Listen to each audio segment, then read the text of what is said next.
Bu, bicara mengenai partisipasi politik perempuan, kita seringkali bangga nih Bu dengan angka Mm-mm. keterwakilan perempuan. Ya Iya, memang belum 30%, tapi kan dari tahun ke tahun ini semakin meningkat begitu benar. Ibu. Nah, tapi jujur aja Bu, apakah angka ini benar-benar berbanding lurus dengan pengaruhnya Bu?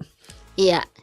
Nah, itu Perempuan ini kan memilih ini, saya nggak tahu ya Bu ya, dari kacamata Ibu, seberapa bebas sih sebetulnya Bu perempuan ini menentukan pilihan politiknya sendiri? iya.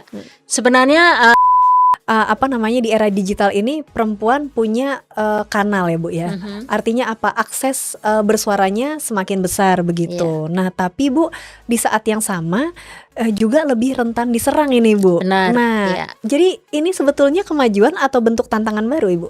Ya, menurut saya ini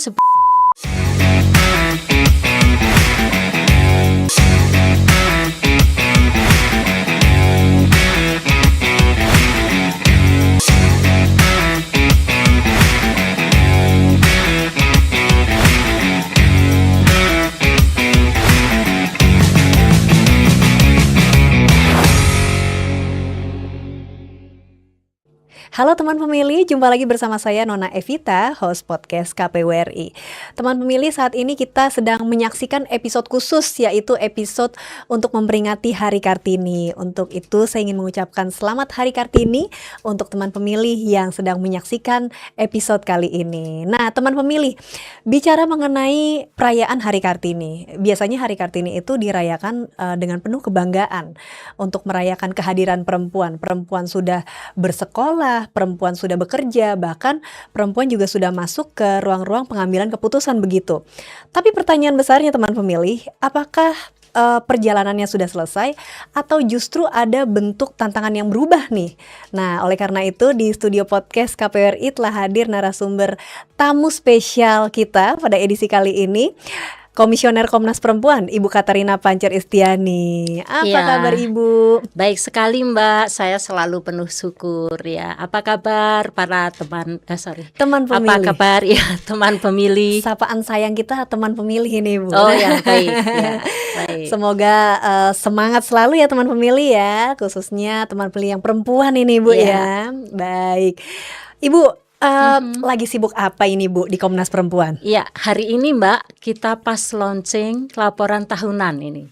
Jadi Wah. kami sudah 1 tahun ya, periode 2025 hingga 2030 ini, pas 1 tahun kami memiliki tugas ya, tugas untuk tujuan utamanya adalah penghapusan kekerasan terhadap perempuan di seluruh Indonesia. Namun sebenarnya kalau mau dilihat lebih detail lagi, kami memiliki 5 tugas Mbak.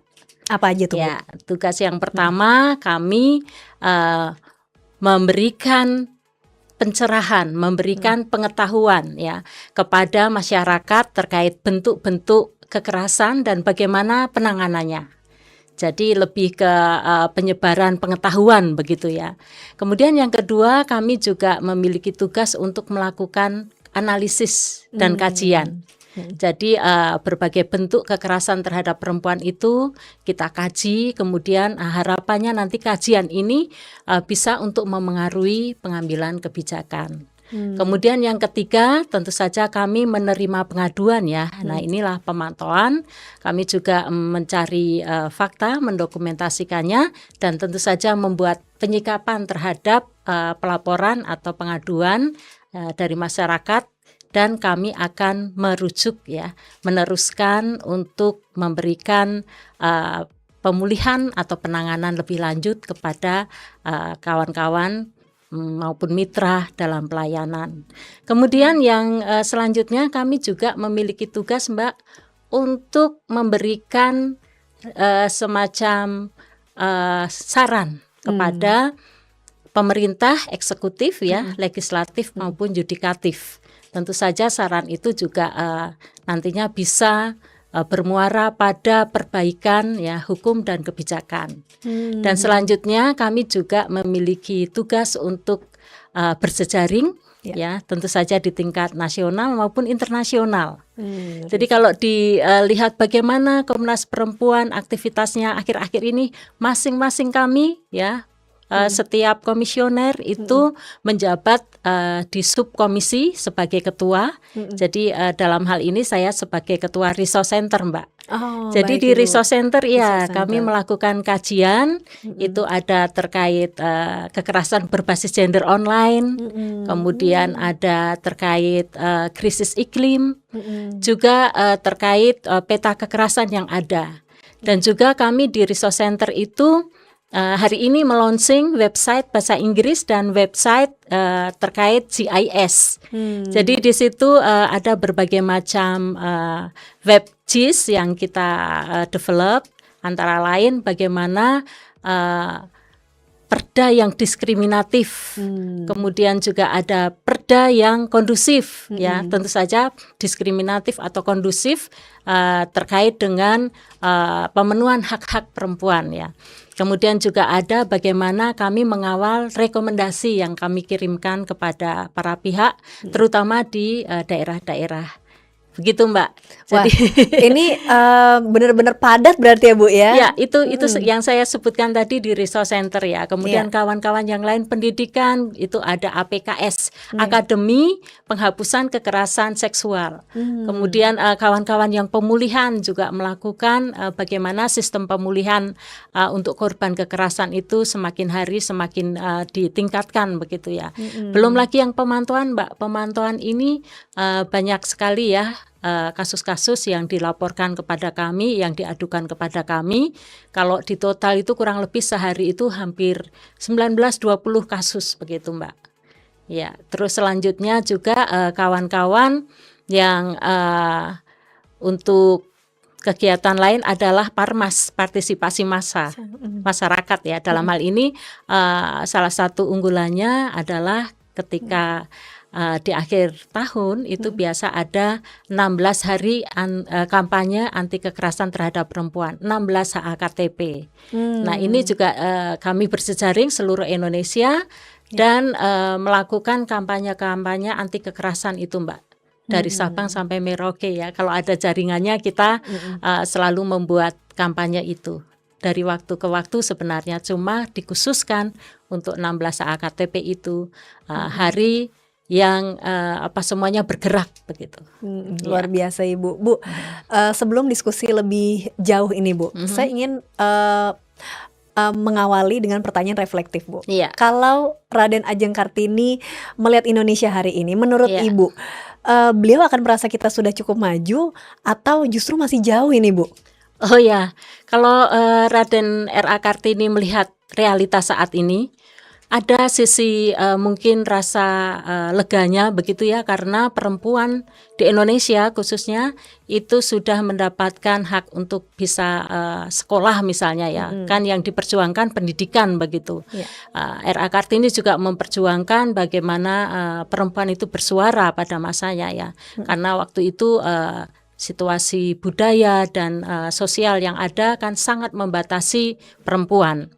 Namun demikian saat ini apakah R.A. Kartini sungguh sudah bahagia melihat bagaimana suara perempuan itu bisa memengaruhi kebijakan publik atau mempengaruhi tata kehidupan di masyarakat begitu ya. Itu saya kira belum terlalu ini ya Mbak ya, kita masih berjuang. Jadi R.A. Kartini melihat kita saat ini masih berjuang Mbak, masih berpeluh-peluh ya, masih harus dengan keberanian untuk menyatakan, mengekspresikan rasa yang ada di hati, pikiran, gagasan ya.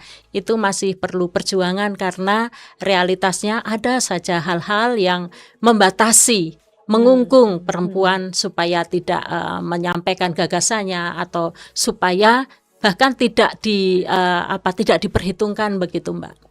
Baik Ibu. Bu, kira-kira kalau bicara mengenai tadi kan sering kali Ibu menyebut kata-kata kekerasan terhadap perempuan ini Bu. Ini apakah sebagai bentuk ketidakmerdekaan saat ini Bu? Ya, tentu kekerasan terhadap perempuan ini karena angkanya dari waktu ke waktu naik ya. Itu artinya memang realitas yang dialami perempuan Indonesia ini masih sangat perlu perhatian untuk menghentikan kekerasan tersebut. Ya, akhir-akhir ini saja kita lihat bahkan di dunia digital itu perempuan juga, ketubuhan perempuan menjadi bahan ya yang diperbincangkan secara tidak layak, tidak patut begitu. Dan sebenarnya ini merupakan salah satu bentuk kekerasan yang mestinya jangan dinormalisasi, karena dianggap itu sebagai kekerasan yang cuma di WA group atau apa, orang tidak lihat dan sebagainya ya. Itu sebenarnya yang menjadi keprihatinan bukan hanya sekadar kata-katanya saja, tetapi bagaimana pemikiran ya yang berada di pikiran kaum yang merendahkan martabat perempuan itu dibangun dan bahkan bisa ditularkan, Mbak, seperti itu.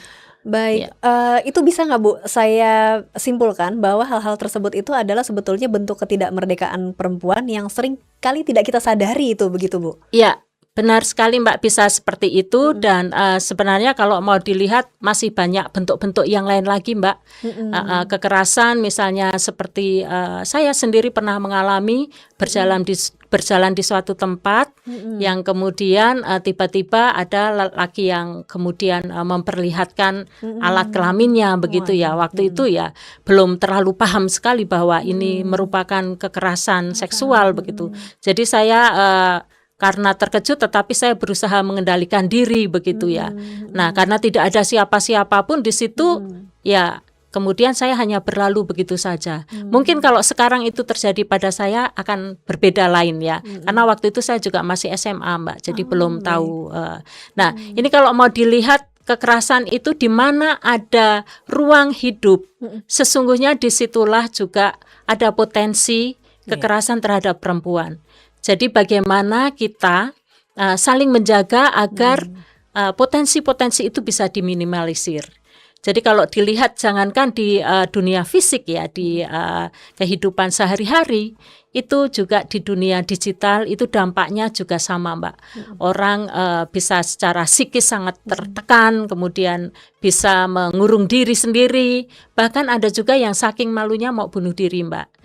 Jadi kekerasan di ranah digital ini juga tidak bisa dipandang sebelah mata. Dampaknya sama-sama mengerikan untuk perempuan. Berarti betul-betul suatu hal yang harus kita sama-sama jaga begitu ya Bu ya. Bu, tadi Ibu kalau nggak salah hari ini launching angka apa Bu tadi Bu?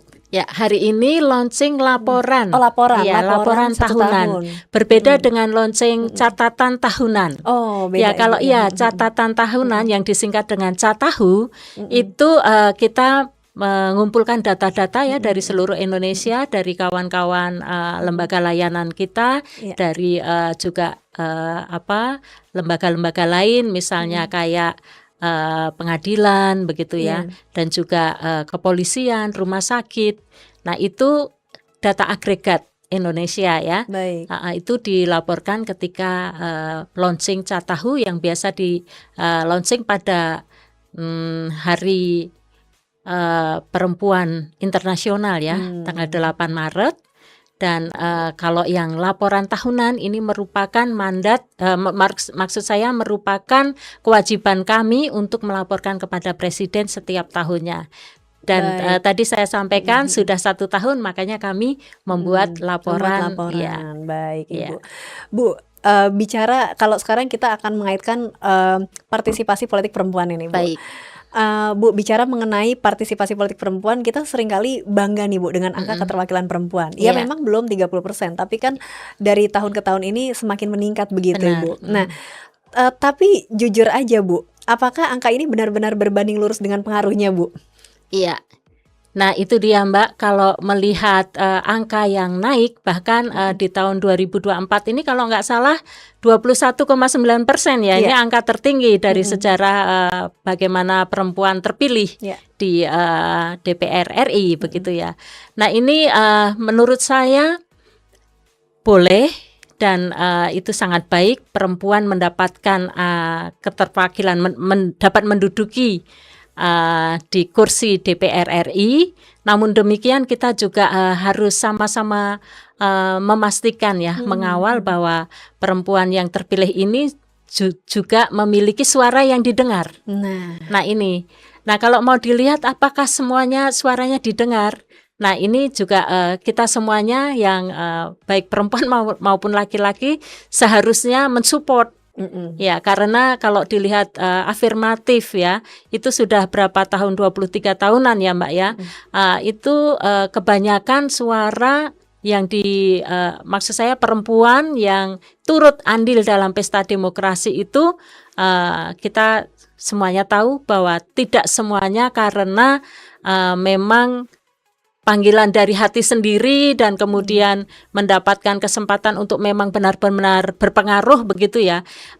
Kita tidak menafikan bahwa kadang angka perempuan masuk di dalam daftar calon tetap ya legislatif, calon legislatif itu hanya untuk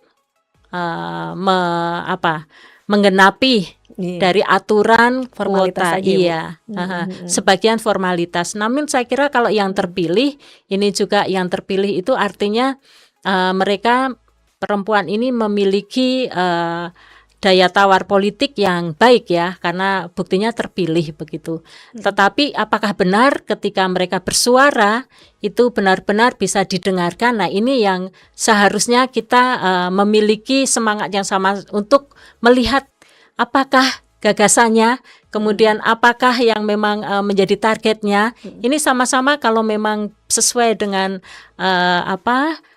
keinginan yang bermuara pada kesejahteraan masyarakat, pada perbaikan kondisi khususnya perempuan, mengapa tidak kita support? Jadi menurut saya belum optimal ya Mbak ya.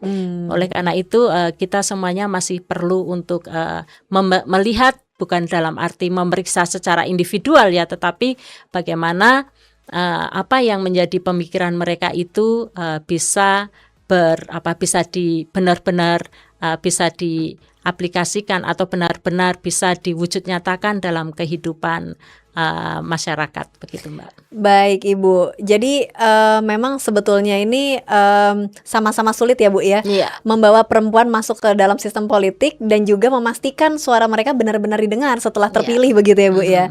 Dua PR ini, PR bersama. Baik Ibu, Bu, itu tadi dari segi peserta pemilu Ibu. Nah sekarang kita bergeser ke teman pemilih atau pemilihnya Ibu. Nah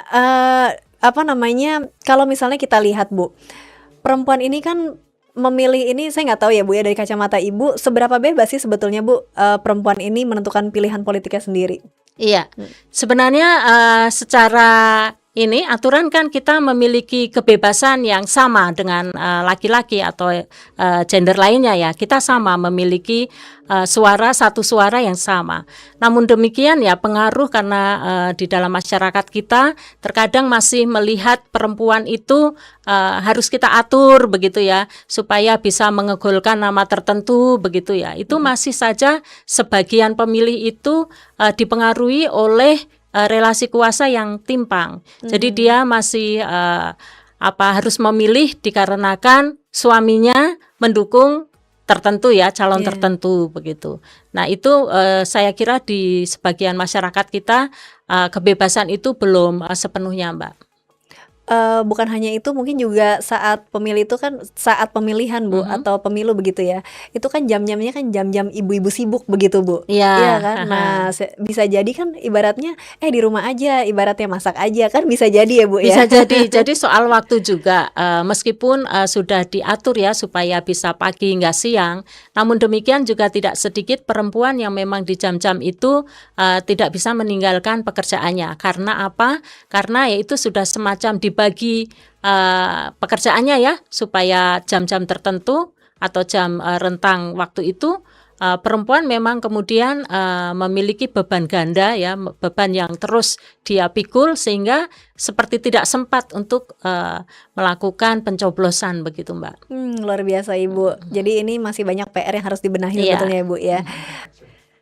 Teman pemilih, kita masih ada segmen berikutnya, jangan kemana-mana, tetap stay tune di YouTube KPU RI.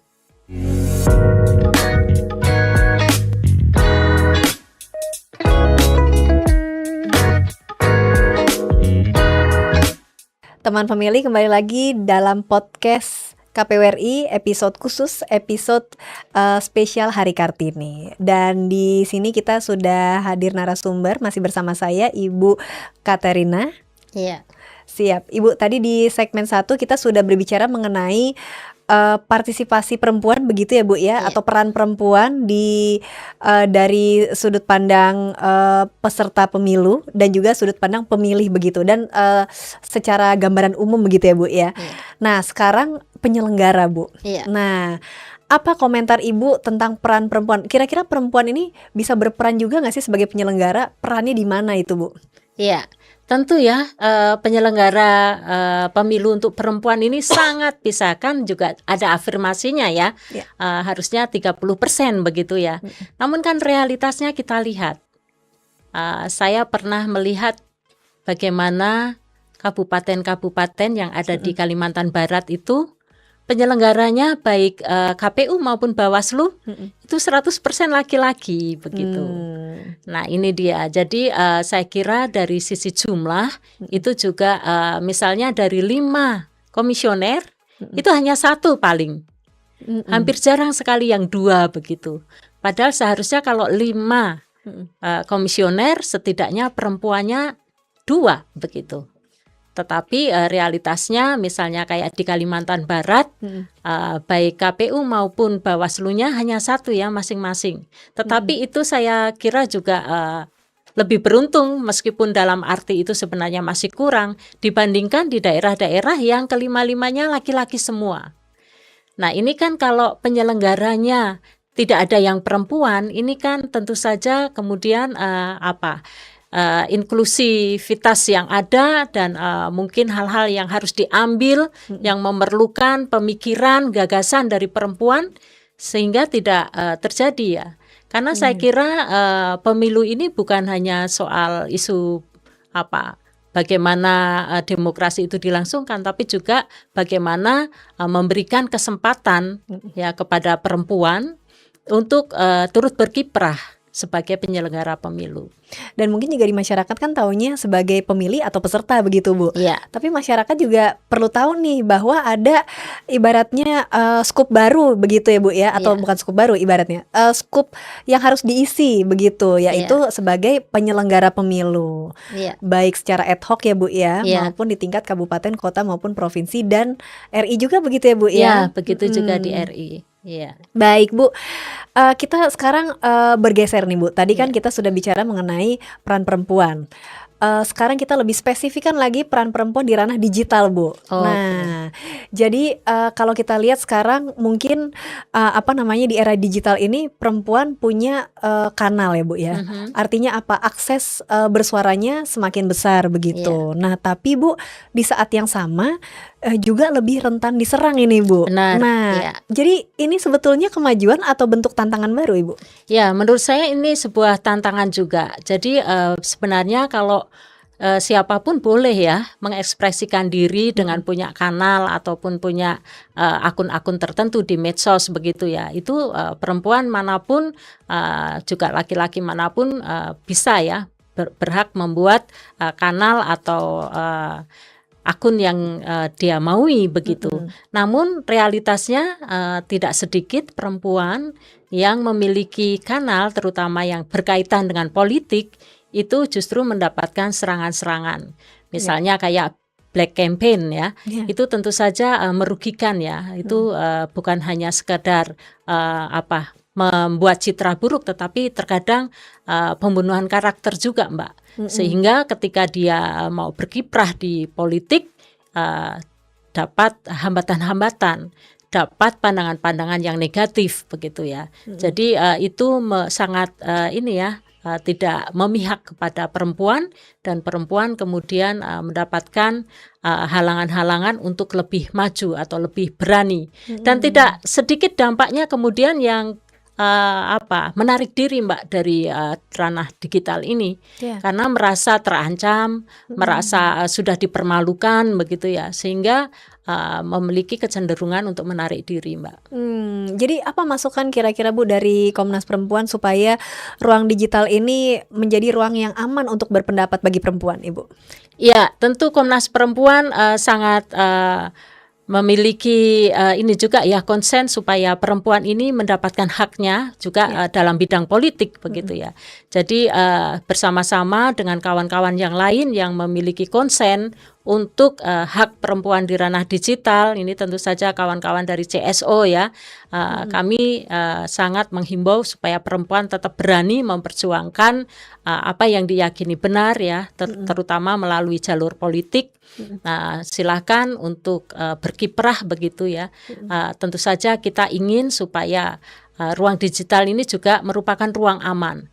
Meskipun tidak ada yang bisa menjamin ya, karena yang namanya buzzer, kemudian yang namanya orang sudah tidak suka, itu bagaimanapun juga kemudian mencari cara untuk melemahkan semangat perempuan di ranah digital, Mbak. Iya, dan buzzer itu, fenomena buzzer juga sudah masuk ke ekosistem digital sekarang ya Bu ya? Iya, ekosistem digital. Dan juga kalau mau dilihat kadang-kadang kekerasan seksual bahkan ya, itu bisa apalagi yang berbasis AI, itu kan diproduksi begitu dan begitu mudah, kemudian didistribusikan dengan begitu mudah, apalagi algoritma yang kemudian memungkinkan semakin banyak dilihat, semakin banyak muncul begitu ya, dan itu mendatangkan keuntungan tertentu dari platform tertentu juga.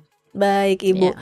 Bu, kalau kita lihat Bu, memang saat ini kan kita masih berupaya untuk menuju keterwakilan perempuan yang 30% itu Bu.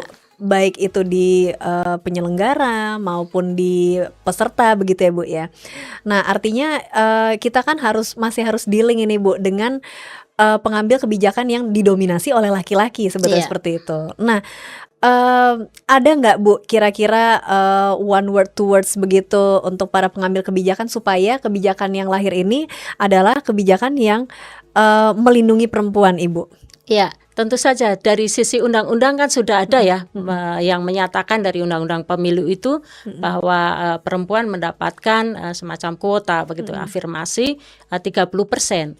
Nah, ini juga sudah banyak ya, tentu saja kawan-kawan yang bergerak di isu demokrasi terkhusus pemilu ini juga selalu mengawal isi dari undang-undang ini, dan ketika ada hal-hal yang menghalanginya tentu saja bisa bergerak bersama. Jadi ini memang tidak bisa hanya individual atau masing-masing organisasi satu demi satu begitu, tetapi bagus jika kita bisa bergerak bersama untuk mengawal apa yang sudah dinyatakan dalam undang-undang itu mestinya bisa diwujud nyatakan. Dan sekarang kita melihat justru dari dalam diri perempuan itu sendiri, bagaimana kita bisa meyakinkan kawan-kawan ini jadi tidak mundur dari pencalonan misalnya karena ada halangan-halangan yang mungkin diciptakan untuk sengaja melemahkan begitu. Nah, itu memang tidak mudah karena tergantung seberapa berat ya tantangan yang dihadapinya. Namun saya kira kita semuanya perempuan mensupport perempuan untuk lebih bisa memberikan dirinya untuk melayani ya, untuk memberikan yang terbaik bagi nusa bangsa, Mbak. Baik Bu, untuk closing statement Ibu, kira-kira apa pesan yang ingin Ibu sampaikan ke teman pemilih? Ya, teman pemilih, kalau R.A. Kartini waktu itu sangat teman pemilih, kalau R.A. Kartini waktu itu berjuang dengan segenap hati, pikiran, jiwa, raga untuk kita supaya bisa menikmati pendidikan, supaya suara juga didengar. Maka saat ini saatnya kita bukan hanya mau tampil dan bersuara, tetapi juga memperjuangkan apa yang kita suarakan sungguh bisa diterima dan sungguh bisa memengaruhi kebijakan publik maupun memengaruhi kehidupan sehari-hari. Demikian, Mbak. Luar biasa, tepuk tangan sekali lagi untuk Ibu Katarina. Ibu, terima kasih sekali Ibu sudah meluangkan waktunya memberikan semangat untuk kita semua di sini, dan juga ke teman pemilih ya Bu yang menyaksikan. Semoga teman pemilih yang menyaksikan juga ikut terbakar semangatnya begitu di edisi khusus spesial Hari Kartini ini. Terima kasih Ibu, dan semoga jangan kapok lagi Ibu kalau diundang ke sini begitu Ibu. Dan selamat Hari Kartini bagi teman pemilih seluruh Indonesia. Ore, terima kasih. Nah, Ibu, mungkin dari saya untuk teman pemilih ini ada satu kalimat yang mengena Ibu. Jalan sudah dibuka, langkah sudah ada, tinggal kita jaga agar semua punya suara. Terima kasih teman pemilih yang sudah setia bergabung. Saya Nona Evita, host podcast KPU RI undur diri. Sampai jumpa di episode berikutnya. Podcast KPU RI, terdepan bicara kepemiluan. Sampai jumpa. Terima kasih, Bu. Terima kasih.